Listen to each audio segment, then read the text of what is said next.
Hey friends and family, it's James with Crawlers and Customs, and today we're going to fix our MST RMX 2.5 because for the second time in 6 weeks I've broken the idler gears. So we're going to get into it and we're going to show you what parts you need, and hopefully it'll last a little longer this time. All right, stay tuned. All right, so first things first, let's go over what parts you're going to need. You're going to need a shim kit. So pause and get your part numbers there.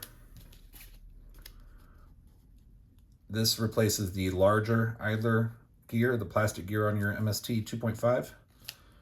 And this replaces the stock smaller one. So we're going to pull this transmission out, slap these in along with the appropriate shims, and put it back together. All right, so as we first start taking this apart, we'll talk about why I'm doing this. So I compete with this car, believe it or not. I know it's just a RMX, but it does well for me. And I'm actually leading the series at Torque Motorsports Altitude Raceway here in North Georgia. And I was surprised at how quickly the idler gears broke since the last time I broke them.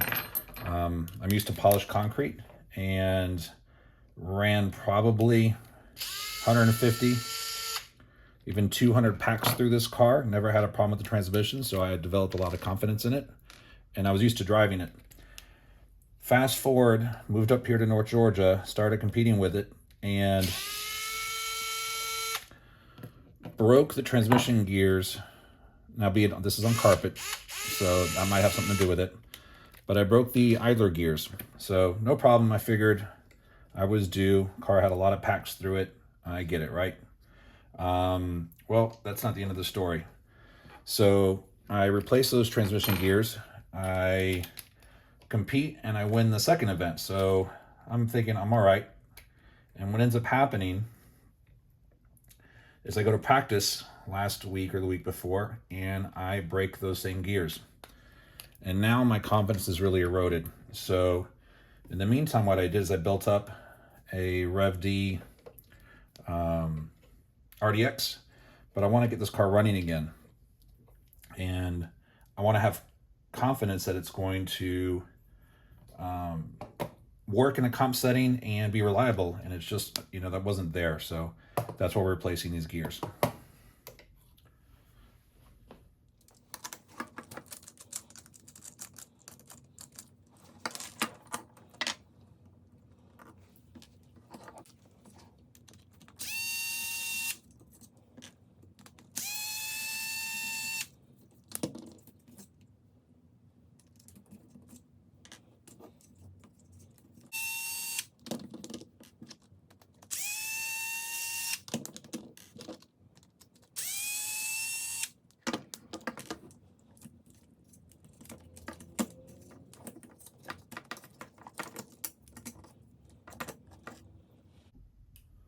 All right, so we've got the transmission pulled. Let's do the final bit of work here.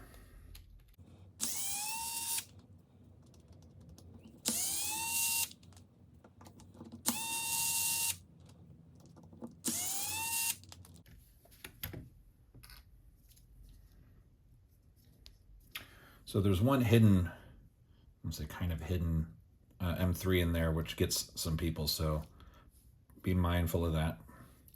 I think the rest are all out. Yeah.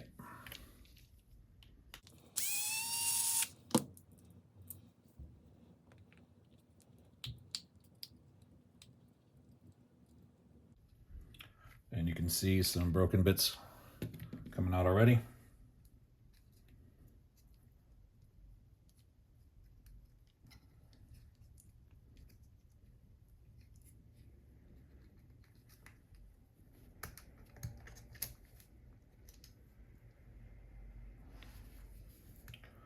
So our spool looks fine. We're going to make sure to brush that out in case there's any broken teeth in there. And then let's check out our idlers so we can actually see. There you go. Some broken teeth right there. And let's see how bad it looks.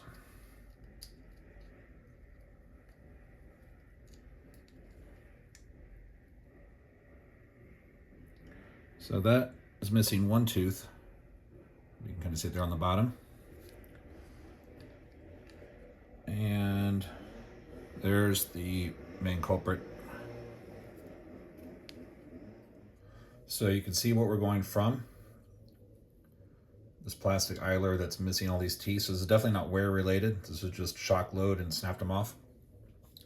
We're going to an all metal version. Actually feels like steel, it's quite heavy. So unfortunately we're going to add some weight, but I'll take that as a trade-off because we need more reliability. And here's the MST smaller idler. So these should be far more durable. Make sure you clean out any debris from the transmission, and let's start to put this back together.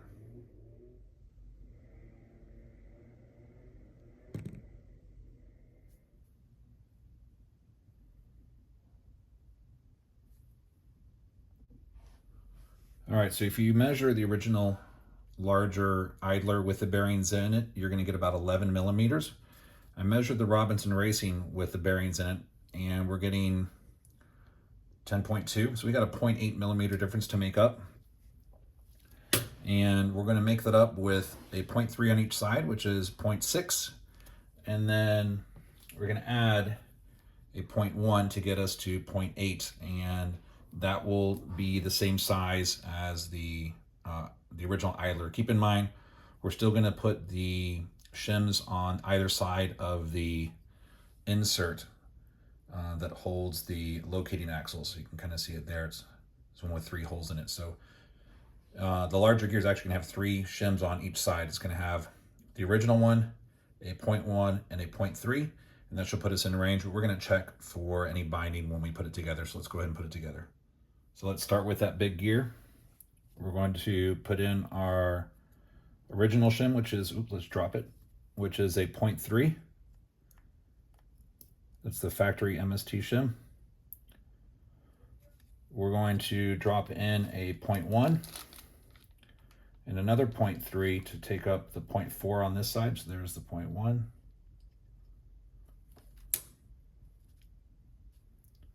And let's drop another 0.3 on that side. This is from our shim kit.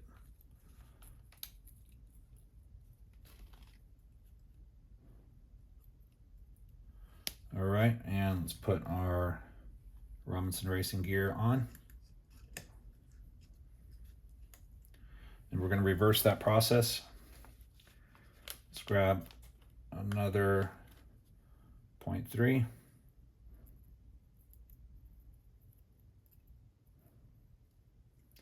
Let's grab another 0.1. So that's our 0.8 on the middle gear and our original 0.3.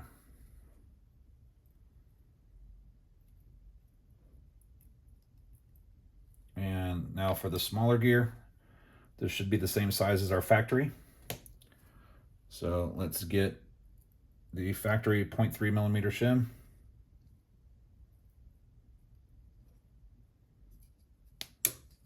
Drop in our MST gear. And put on our other factory 0.3.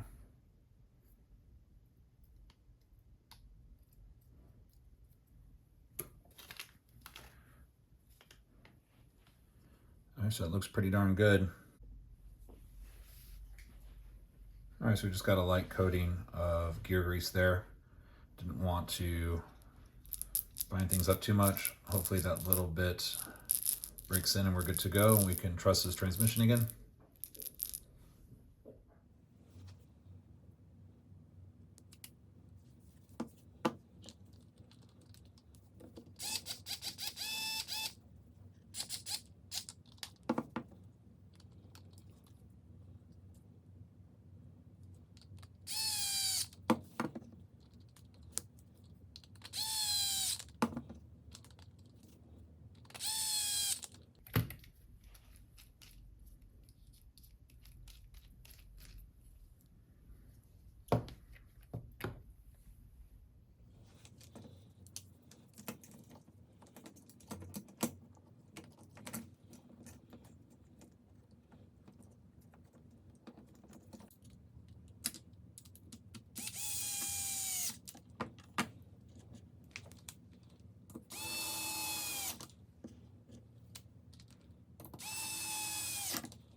All right, guys, thanks for watching the video. Hopefully that helps some of you out.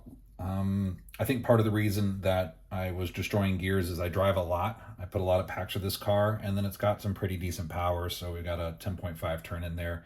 Also, I run on carpet, and that combination just took out the transmission. So might be a little louder than before, but I'm hoping it lasts a lot longer. Thanks for watching the video. If you found it helpful, please leave a thumbs up and subscribe. We'll catch you on the next video. Thanks. Good night.